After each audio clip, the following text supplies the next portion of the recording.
Boa noite! Boa noite!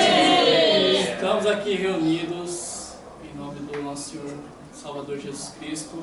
Mais um dia, com muita alegria, estamos aqui celebrando o primeiro culto no lar de 2020.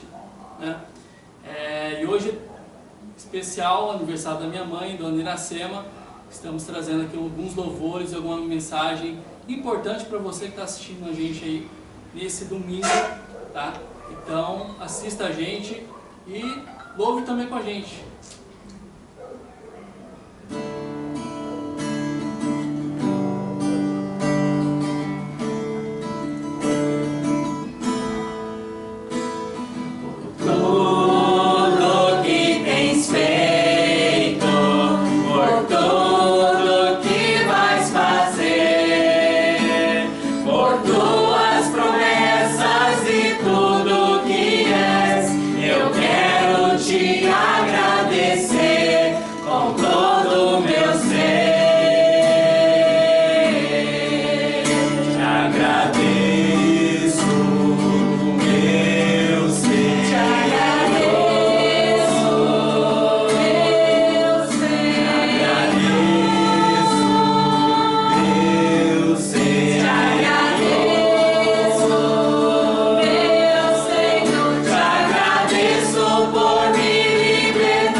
Que esse seja o nosso desejo, né? Agradecer a Deus e que os nossos corações se encham de louvores e nossas bocas proclamem ao único digno de toda honra e toda glória para sempre. Amém? Amém.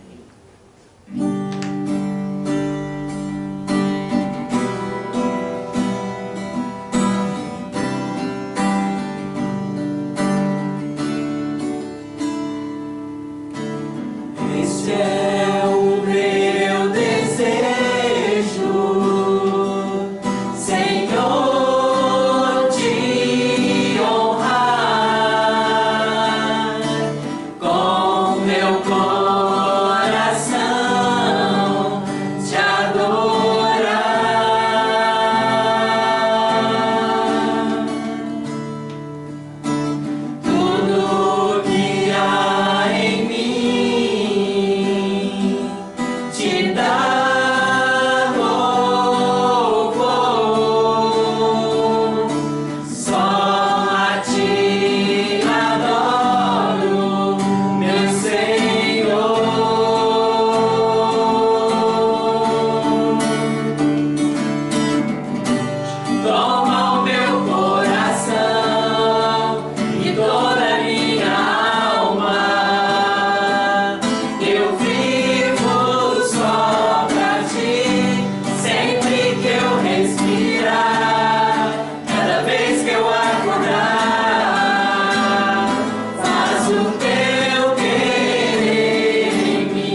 nossos corações, que realmente Cristo vem estar conosco todos os dias, como nós dizemos, toma meu coração, de toda a minha alma, de todo o meu coração, de todo o meu entendimento.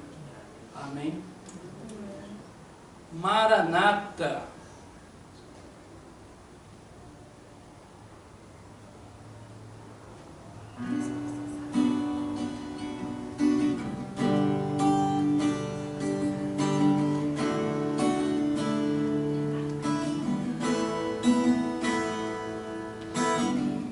Tu és a minha luz, a minha salvação, e a ti me renderei.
e eterno Pai, te agradecemos, ó Senhor, por mais uma vez estarmos reunidos como corpo do Senhor Jesus, como a tua igreja, ó Pai.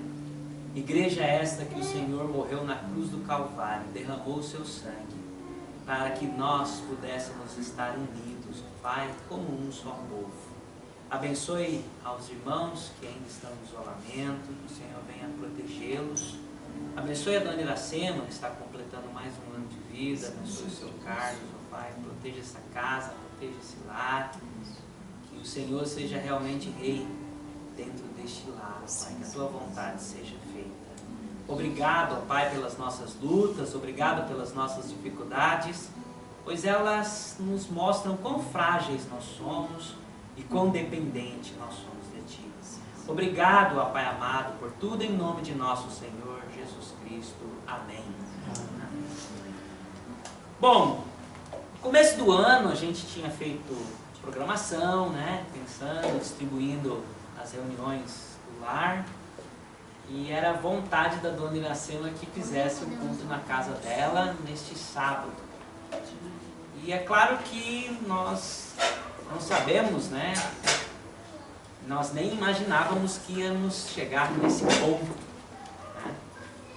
Íamos de não nos reunirmos, de não mais podermos estar, né, um com o outro, mas o Senhor nos permitiu que pudéssemos estar aqui, né? E eu creio também que os irmãos que irão assistir essas gravações, né, também sentirão abençoados, né, por estarmos aqui em comunhão. Bom, nessa noite eu quero pensar com os irmãos e eu quero falar justamente sobre igreja, sobre o que é ser igreja, né? É interessante que esses conceitos que nós temos de igreja vem mudando ao longo do tempo, ao longo da história. Se nós pegarmos o Velho Testamento, por exemplo, o povo de Israel, né, o primeiro ponto de reunião que eles tiveram foi no tabernáculo, que foi orientado por Deus, né, construído na época que eles peregrinavam pelo deserto. Depois veio o templo, né, e ao final do período dos reis, o templo também foi destruído e o povo de Israel começou a se reunir em sinagogas, onde eles liam a lei do Senhor, aonde ali era um local de ajuntamento. Pois bem, a igreja começou no Novo Testamento. A igreja começou no Novo Testamento. A palavra igreja,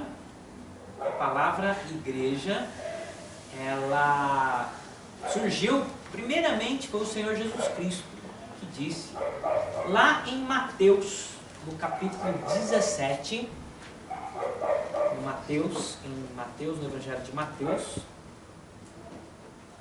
no capítulo 16, Mateus, capítulo 16, foi a primeira vez que a primeira vez que apareceu a palavra igreja, lá em Mateus 16, no versículo 17. O Senhor Jesus, conversando com o apóstolo Pedro, ele disse assim a Pedro: Simão Pedro, Mateus 16, começando ali no versículo 16. Mateus 16, 16, assim: respondendo Simão Pedro, disse: Tu és o Cristo, filho do Deus vivo. Então Jesus lhe afirmou: Bem-aventurado és, Simão Barjonas, porque não foi carne ou sangue quem tu revelou, mas meu Pai que está nos céus. Também eu te digo que tu és Pedro, e sobre esta pedra edificarei a minha igreja. Tu és Pedro, e sobre esta pedra edificarei a minha igreja, e as portas do inferno não prevalecerão contra ela. Então aqui, ó, em Mateus 16, versículo 18, é onde aparece a primeira vez a palavra igreja. O que significa igreja? Quem sabe? O que significa igreja? Quem sabe? Igreja. Igreja é uma construção? Essa ideia de igreja construção começou a partir do século III, durante o Império Romano, durante o Império de Constantino, quando a igreja começou a enriquecer e aí começaram a construir grandes templos. E houve então um período onde pessoas foram obrigadas a se tornar cristãs, né? O cristianismo passou a ser religião oficial e houve uma invasão de pessoas que não eram convertidas dentro das igrejas. Então, para eles olhavam e pensavam: o que é igreja? É a construção, é o lugar onde aqueles que eram cristãos se reuniam. Mas a igreja primitiva sabia que igreja não é isso, né? A palavra igreja, ela vem do grego eclésia, que significa o quê? Chamados para fora. Chamados para fora. É interessante isso, né? Porque hoje nós somos chamados para quê? Para ir para dentro, né? Todos nós somos chamados para ir para onde? Para dentro. Para estarmos isolados na nossa casa por causa da quarentena, por causa do risco de contaminação, por causa do coronavírus. Então a igreja hoje é chamada para dentro das suas casas. Mas a palavra eclésia significa isso: chamados para fora, chamados para um lugar público, chamados para uma assembleia, chamados para uma reunião. E quando o apóstolo Pedro, ele revela, né, ali na discussão juntamente com outros discípulos, né, e o Senhor Jesus perguntou: o que o povo diz que o Filho do Homem é? Quem diz o povo ser o Filho do Homem? Ele perguntou, o Senhor Jesus perguntou para os seus discípulos. Aí os seus discípulos responderam assim: uns dizem que é João Batista, outros dizem que é Elias, outros dizem que é Jeremias ou algum outro profeta. Mas aí Pedro respondeu, o Senhor Jesus perguntou: e vocês? O que dizem que eu sou? E Pedro respondeu: tu és o Cristo, o Filho do Deus vivo. Tu és o Cristo, o Filho do Deus vivo. Aí o Senhor Jesus então respondeu: olha, bem-aventurado és, Simão, porque não foi carne ou sangue que te revelou, mas o meu Pai que está nos céus. Eu também te digo, aqui no versículo 18 tem uma confusão, né? Infelizmente, algumas pessoas acham que o apóstolo Pedro era o alicerce da igreja, né? O catolicismo principalmente prega isso, né? Até defendem o ordenamento do papado como sendo descendente de Pedro, e isso não é verdade, porque aqui o Senhor Jesus disse assim, versículo 18, né? Também eu te digo que tu és Pedro. Pedro, aqui do grego de Petros, significa pedra. E aí ele vai falar assim: sobre esta pedra, ou sobre esta rocha, edificarei a minha igreja. Pedra e rocha no português pode ser sinônimos, mas a palavra pedra, ela tem um significado de quê? Quando é uma pedra solta, quando você vai pegar uma pedra, pega uma pedra e joga. Você não vai pegar uma pedra que está o quê? Fixada ali no solo, né? Então pedra é uma pedra solta. Pedro era uma pedra solta. Tu és Pedro, que é pedra. E aí ele vai falar assim: sobre esta rocha. O que é a rocha? Rocha é a pedra que está fundamentada. Lembram do Sermão do Monte? O Senhor Jesus disse: prudente é aquele homem que faz a sua casa sobre a rocha. Então ele está falando sobre um fundamento, né? Sobre este fundamento edificarei a minha igreja. E tanto é que o apóstolo Pedro não faz confusão, e ele vai esclarecer muito bem esse versículo lá na sua carta. Olha lá comigo, lá em 1 Pedro, no capítulo 2, versículos 4 a 7. 1 Pedro, lá no finalzinho. 1 Pedro,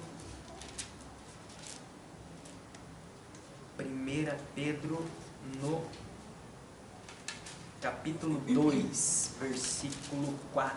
1 Pedro 2 e 4. o apóstolo Pedro ele vai explicar, e talvez, né, lembrando daquilo, né, que o Senhor Jesus havia falado a ele naquele dia, ele fala assim, ó, 1 Pedro 2 e 4, diz assim: chegando-vos para ele quem? O Senhor, né? O Senhor Jesus, chegando-vos para ele a pedra que vive, rejeitada sim pelos homens, mas para com Deus eleita e preciosa. Também vós mesmos, como pedras que vivem, sois edificados casa espiritual, para serdes sacerdócio santo, a fim de oferecerdes sacrifícios espirituais agradáveis a Deus, por intermédio de Jesus Cristo. Pois isso está na Escritura: eis que põe em Sião uma pedra angular, eleita e preciosa, e quem nela crer não será de modo algum envergonhado. Para vós outros, portanto, os que credes, é preciosidade, mas para os descrentes, a pedra que os construtores rejeitaram, esta veio a ser a principal pedra angular. Então, o próprio apóstolo Pedro está esclarecendo aqui no capítulo 2 que o fundamento da igreja, a base da igreja, é o Senhor Jesus Cristo.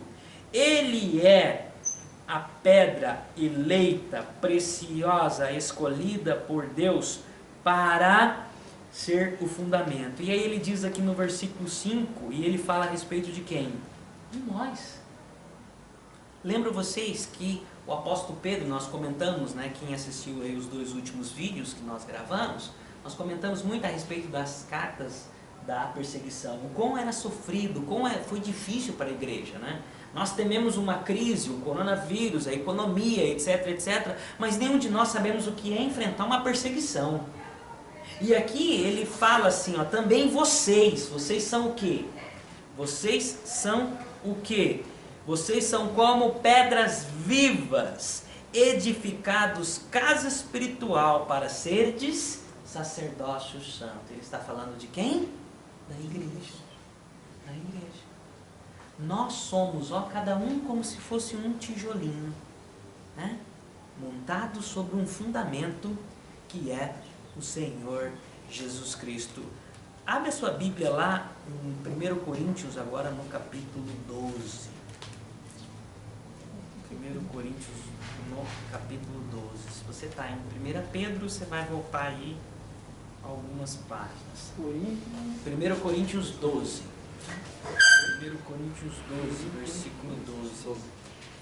É tão interessante que às vezes a gente vê algumas figuras que o próprio apóstolo Paulo, né, e o apóstolo Pedro usaram para comparar a igreja. Aqui o apóstolo Pedro usou o que para comparar uma igreja? Uma construção, né? Uma casa, um edifício. Qual é o fundamento desta casa? O Senhor Jesus Cristo. E quem são os tijolos dessa casa? Nós, a igreja. Né? Então a igreja somos nós. E aqui no capítulo 12 de 1 Coríntios, o apóstolo Paulo vai usar a figura de um corpo para exemplificar, para explicar de uma maneira bastante didática e bastante clara como é o relacionamento dos cristãos, como nós devemos nos relacionar, como a igreja deve ser, né? 1 Coríntios 12, versículo 12. 1 Coríntios 12, ele fala assim: porque assim como o corpo é um e tem muitos membros, e todos os membros, sendo muitos, constituem um só corpo, assim também com respeito a Cristo. Pois em um só Espírito todos nós fomos batizados em um corpo, quer judeus, quer grego, quer escravo, quer livres. E a todos nós foi dado de beber de um só Espírito. Porque também o corpo não é um só membro, mas muitos. Se disser o pé, porque eu não sou mão, não sou do corpo, nem por isso ele deixará de ser do corpo. Se o ouvido disser, porque eu não sou olho, não sou do corpo, nem por isso deixo de o ser. Se todo o corpo fosse o olho, onde estaria o ouvido? Se todo fosse ouvido, onde estaria o olfato? Mas Deus dispôs os membros, colocando cada um deles no corpo como lhe aprouve. Se todos, porém, fossem um só membro, onde estaria o corpo? O certo é que há muitos membros, mas um só corpo. Não podem os olhos dizer à mão, não precisamos de ti, nem ainda a cabeça aos pés, não preciso de vós. Pelo contrário, os membros do corpo que parecem ser menos fracos são necessários. E os que nos parecem menos dignos do corpo são os que damos muito mais honra. Também os que em nós não são decorosos, revestimos de especial honra. Mas os nossos membros nobres não têm necessidade disso. Contudo, Deus coordenou o corpo, concedendo muito mais honra àquilo que menos tinha, para que não haja divisão no corpo. Pelo contrário, cooperem os membros com igual cuidado em favor um dos outros. De maneira que, se um membro sofre, todos sofrem com ele. E se um deles é honrado, com ele todos se regozijam. Ora, vós sois corpo de Cristo e individualmente membros deste corpo. Olha que interessante. Aqui ele narra com uma bela perfeição, como alguém que realmente é inspirado pelo Espírito Santo, como deve ser o relacionamento dos cristãos. Infelizmente, a gente vive numa era que dá a sensação de que as igrejas se competem, dá essa pluralidade de pensamentos, de ideias, de religiões, dá essa ideia de que há uma competição, como se não houvesse uma igreja única, como se o Senhor Jesus Cristo não morresse na cruz do Calvário por uma única igreja, um único corpo, cuja cabeça é o Senhor. E aqui a gente tem que fazer 3 perguntas. Eu vou fazer 3 perguntas básicas, né? É um tema muito vasto que daria pra gente, né? É gostoso de falar, né? 3 perguntas. A primeira pergunta é: a quem pertence o corpo? A quem pertence o corpo? Ora, está lá onde? No versículo 27. Versículo 27. Vós sois o quê? Corpo de Cristo. Corpo de Cristo. Quem tem autoridade sobre o corpo? Cristo. Vamos trazer isso para a nossa vida. Quem tem autoridade sobre o meu corpo? Não. Eu tenho autoridade. Trazendo para o nosso... Presta atenção, me ajuda, não vai me confundir. Vê se a bateria está durando lá, o pontinho lá. Se não desligou, né? Mas assim, trazendo para o nosso ambiente secular, trazendo para a nossa vida, quem tem autoridade sobre o meu corpo? É eu mesmo. Eu, porque o corpo é meu. Eu faço dele o que eu quiser. Daí, o problema é meu. Não é assim? E muita gente pensa assim. Agora vamos para a igreja. Vamos para a igreja. A quem pertence a igreja? A Cristo. Você leu aí, versículo 27. Né? Ora, vós sois corpo de Cristo. Quem tem autoridade sobre a igreja? É Cristo. Ele é a autoridade. Então a igreja pode fazer o que ela quiser. Nós podemos adorar a Deus do jeito que a gente quiser. Cada um pode fazer o que quiser, porque a igreja é livre. Nós somos libertos pelo sangue do Senhor Jesus. Então eu posso fazer o que eu quiser, porque nós somos livres. Não. A igreja pertence a Cristo. Então nós temos que viver a maneira com que Cristo determinou, porque Ele é o dono da igreja, não sou eu. Olha só, uma outra figura que o apóstolo Paulo faz. O apóstolo Paulo também usa a casa, né? Casa. Olha o que ele fala lá a Timóteo, em 1 Timóteo 3, versículos 14 e 15. Vai um pouquinho aí para frente. 1 Timóteo 3, versículos 14 e 15. Olha o que ele fala. Ele escreve a Timóteo preocupado, né? 1 Timóteo 3, versículo 14. Ele fala assim: escrevo estas coisas esperando ir ver-te em breve, para que, se eu tardar, fique cientes de como deve se proceder na casa de Deus, que é a igreja do Deus vivo, coluna e baluarte da verdade. Qual era a preocupação aqui do apóstolo Paulo? Para que Timóteo pudesse andar de maneira adequada, para que você saiba como proceder na casa de Deus. Na casa de Deus. Né? Hoje nós estamos aqui na casa do seu Carlos, abriu uma exceção, né? Por causa dessa pandemia. Nós sabemos que o seu Carlos, o dono da SEMA, né, fazem parte do grupo de risco, mas nós tomamos as precauções, todo mundo se lavou, todo mundo se cuidou. Alguns se abraçaram, me cumprimentaram, que eu vi. Mas Deus é o nosso juiz. Né? Mas, só que nós estamos aqui na casa do seu Carlos. Eu vou fazer uma pergunta difícil. Nós estamos na casa do seu Carlos. Quem manda na casa do seu Carlos? Dona Iracema. Não! O seu Carlos que manda na casa dele? A casa do seu Carlos. A casa do seu Carlos. A casa do seu Carlos. Então, brincadeira à parte, mas assim, a casa do seu Carlos, a dona Iracema, quem mandam é eles. Quem deve ditar como a casa deles anda é eles. Não sou eu. Não sou eu. Se o seu Carlos fala assim, na minha casa só vai entrar de meia, o que eu vou fazer? Não, porque não é assim. Baseado no quê? Gente, a casa é dele. Na casa dele entra do jeito que quiser. Ou você tem a opção de não entrar na casa dele.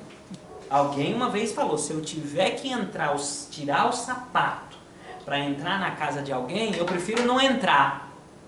Aí eu falei assim, aí você vai perder comunhão com essa pessoa por causa disso? Hoje tá bonito, todo mundo tira, né? Todo mundo tira os sapatos, todo mundo aprendeu. Puxa um pouquinho mais para trás aqui, para aparecer eles lá também, ó. Nossa, tá aparecendo eu tô cansado de aparecer, ó. Né, lá, dá uma passada. Todo mundo. Esse câmera aí. Então, o que eu quero falar para vocês é o seguinte: na casa do seu Carlos faz aquilo que quiser. Você pode fazer aquilo que quiser na casa do seu Carlos?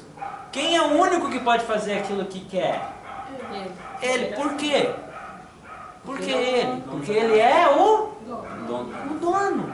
Agora eu pergunto, vejam qual era a preocupação que o apóstolo Paulo tinha para com Timóteo. Veja só qual era a preocupação que ele tinha, porque ele escreve falando assim, olha, Timóteo, eu escrevo a você querendo visitar você, mas se eu demorar a visitar você, eu quero escrever para você, para que você saiba como você deve andar na casa de Deus, como você deve proceder na casa de Deus.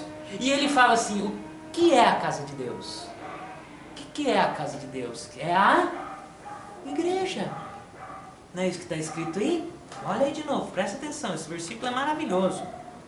Ele fala assim, para que se eu tardar, fique cientes como se deve proceder na casa de Deus, que é a igreja do Deus vivo. Quem é o dono da igreja? É Deus. É Deus. Né? Então nós devemos andar de que forma? Da maneira que Deus quiser. Nós podemos adorar a Deus de qualquer jeito? Nós podemos fazer o que quiser na igreja? Nós temos que andar em conformidade com aquilo que Deus disse. E aonde está escrito isso? Na palavra dele. Na palavra dele. Nós não fazemos o que nós queremos na casa do seu Carlos. Eu não vou chegar na casa do seu Carlos, jogar minha roupa, tirar meu chinelo, meu sapato, fechar a geladeira com a bunda, né, ir no banheiro de porta aberta. Eu não vou. Talvez na minha casa eu faça isso, depois eu vou ficar com uma vergonha lascada. Em casa você não faz. Em casa eu não faço isso. Tá aí alguém, Não. ó. Mas se eu quiser fazer, a casa é minha, faço o que eu quiser. Né? Mas a gente não faz, a gente não faz aquilo que a gente quer na casa dos outros. E por que na casa de Deus nós fazemos? A quem pertence o corpo? A Cristo. A quem pertence a igreja? A Deus. Né? Essa é a primeira pergunta. A segunda pergunta é: como o corpo deve funcionar? Como o corpo deve funcionar? A resposta é: o corpo deve funcionar de forma harmônica, de forma coordenada. Olha que maravilha, se nós pensássemos assim. Olha que legal, volta lá para 1 Coríntios 12, né? E olha só, ali no versículo 24 e 25. Né? Eu fiz questão de ler o texto todo e eu quero que você releia de novo esse texto, que é maravilhoso. Meu pai fica bravo que eu falo que o texto é maravilhoso. A palavra de Deus inteira é maravilhosa, né? Não tem um texto que é mais maravilhoso. 1 Coríntios 12, versículo 24, ele fala assim: mas os nossos membros nobres não têm necessidade disso. Contudo, Deus coordenou o corpo, concedendo muito mais honra àquilo que menos tinha, para que não haja divisão no corpo. Pelo contrário, cooperem os membros com igual cuidado em favor uns dos outros. Assim que a igreja deve funcionar, de forma harmônica, de forma cooperada, de forma coordenada e regular, como Deus determinou. Qual é o dom mais importante da igreja? Nenhum. Todos são importantes. Todos, assim como o seu corpo. Qual é o membro mais importante do corpo? Ah, o coração ou o cérebro. Alguém vive só com o coração ou só com o cérebro? Imagine se o cérebro fala assim para o coração: você se acha mais importante, então eu vou parar de pensar. O que aconteceria? Nós morreríamos. O coração fala para o cérebro: ah, então você se acha importante, então eu vou parar de bater, já sei, eu não vou te mandar mais sangue. O que aconteceria com o corpo? Morreria. Ah, vocês estão esquecendo do intestino, né? Gente, vocês não têm ideia como é maravilhoso o funcionamento do intestino, o movimento peristáltico, devagarzinho, assim, ó, de uma forma coordenada, né? A ponto daquilo que você comer, sair e ser digerido de uma forma assim, é maravilhoso demais a gente pensar, né? Ninguém quer ser intestino, né? Todo mundo quer ser cérebro, quer ser olho, quer ser, né, perna, né? Mas se parar o intestino, você sabe o que vai acontecer, né? Você sabe que vai acontecer. Então, né? E ele fala com relação... É muito preocupante, eu vejo as pessoas procurando cargos na igreja, título, nomes, né? A palavra de Deus... A igreja primitiva usava apenas 2 tipos de cargos, era presbítero e diáconos. Ou você tinha uma liderança de ensino, ou você tinha alguém disposto a servir. É só isso que a igreja primitiva pregava, né? Hoje a gente tem apóstolo, pai apóstolo, hoje você tem reverendos e você tem assim... Cada vez vai aumentando a quantidade de título, como se o cargo em si fosse importante. A importância dos dons está o quê? Na funcionalidade. A igreja deve ser funcional como um corpo. Não há importância, desde a pessoa que varre o chão, alguém que limpa a igreja, que abre, que visita, né? Porque a igreja não está lá fechada, faz hora que ninguém entra lá dentro. Mas a igreja continua viva e ativa. Nós devemos honrar uns aos outros. O funcionamento coordenado da igreja depende de 3 coisas: dependência mútua, respeito mútuo e cuidado mútuo. Isso é o tripé do funcionamento de uma igreja: dependência, respeito e cuidado. E a terceira pergunta, né? Lembra? A primeira pergunta: a quem pertence o corpo? A Cristo. Como o corpo deve funcionar? De forma harmônica e coordenada. E a terceira pergunta é: a quem o corpo vai ser apresentado? Ora, se o corpo pertence a Cristo, um dia o corpo vai ser o quê? Entregue a Cristo. O corpo vai ser levado a Cristo. Então o corpo um dia ele vai ser apresentado a Cristo. Então, se o corpo pertence a Cristo e um dia ele vai ser apresentado a Cristo, como nós vamos entregar esse corpo? Vamos pensar novamente na casa, que eu acho mais fácil, né? Você tem uma casa. Essa casa não é sua. Essa casa é de alguém. Só que você está responsável por cuidar desta casa, né? Um dia eu viajei e deixei alguém cuidando da minha casa. E aí, quando eu voltei, eu encontrei minha casa de perna pro alto. Imagina a minha felicidade, né? De encontrar a casa toda bagunçada, comida, louça na pia. Já aconteceu isso com o senhor, seu Carlos? O senhor viajar, deixar para alguém e alguém bagunçar a sua casa. Wesley. Não é legal, né? Não é legal. Foi Wesley. Não é legal, né? Já aconteceu isso com você?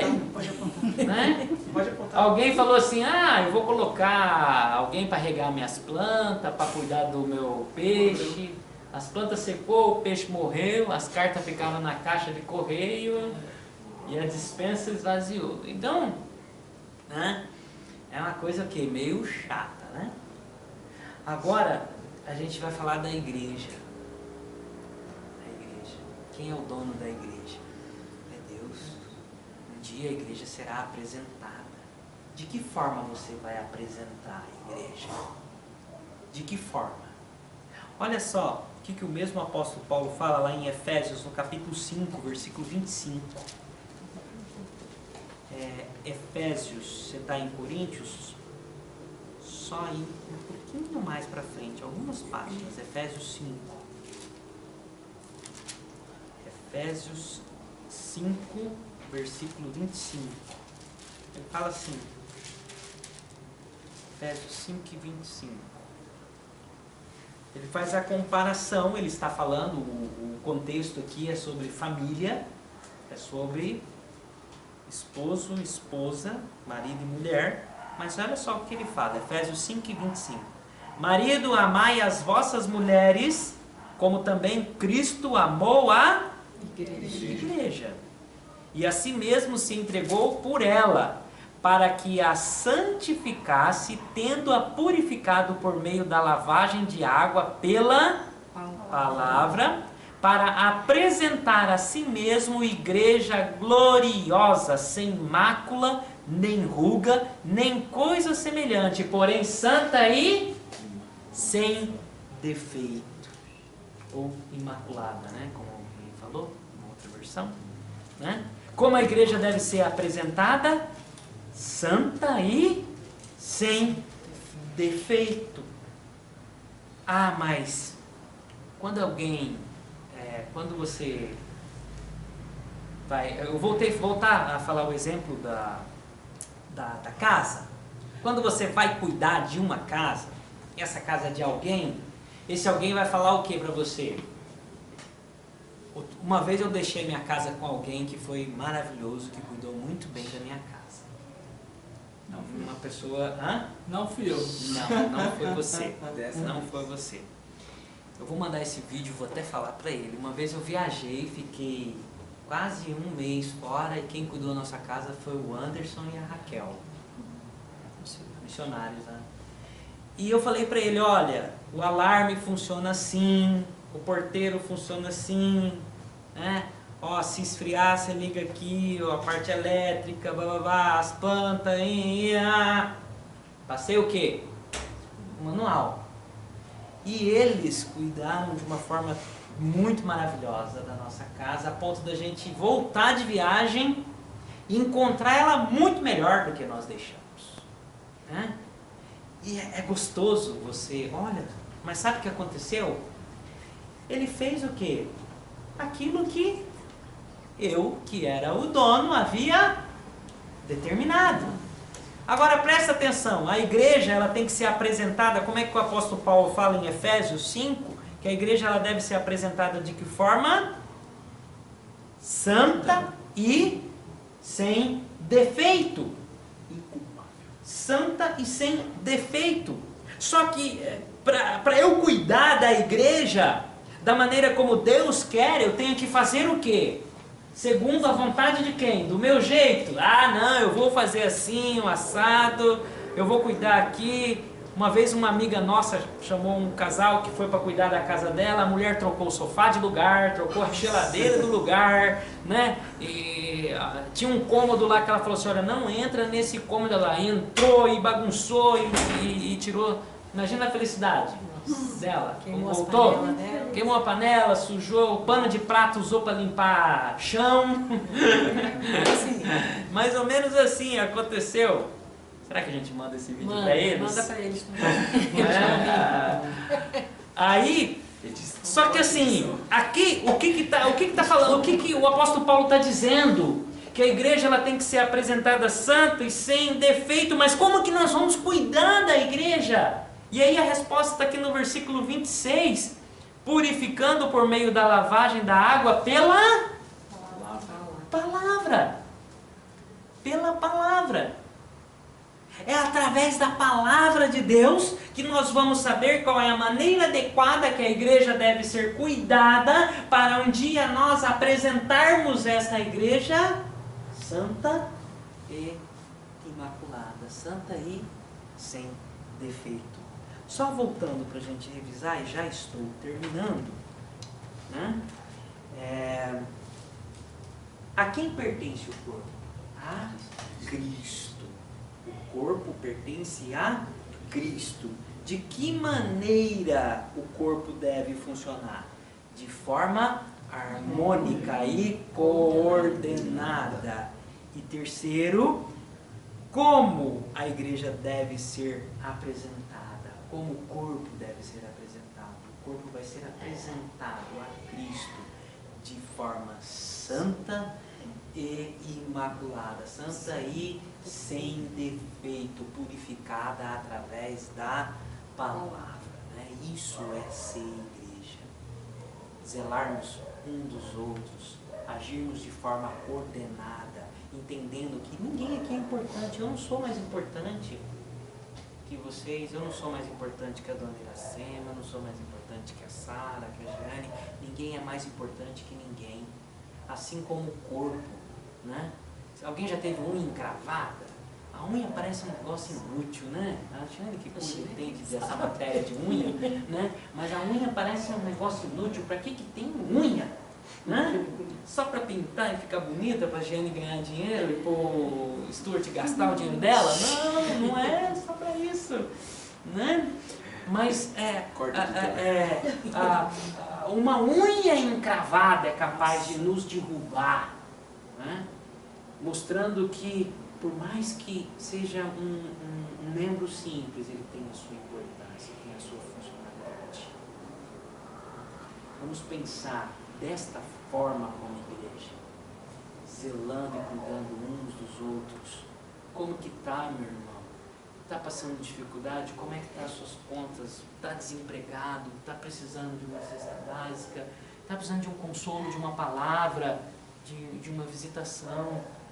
Coisa simples, somos dependentes um dos outros. E lembrando que o corpo um dia será apresentado a Cristo. Que Deus nos abençoe. Amém? Amém.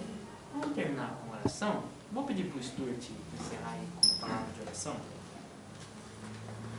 Pai Santo e amado, agradeço a Ti, Senhor, por esta palavra que o irmão Gilmar tem trazido a nós, Senhor.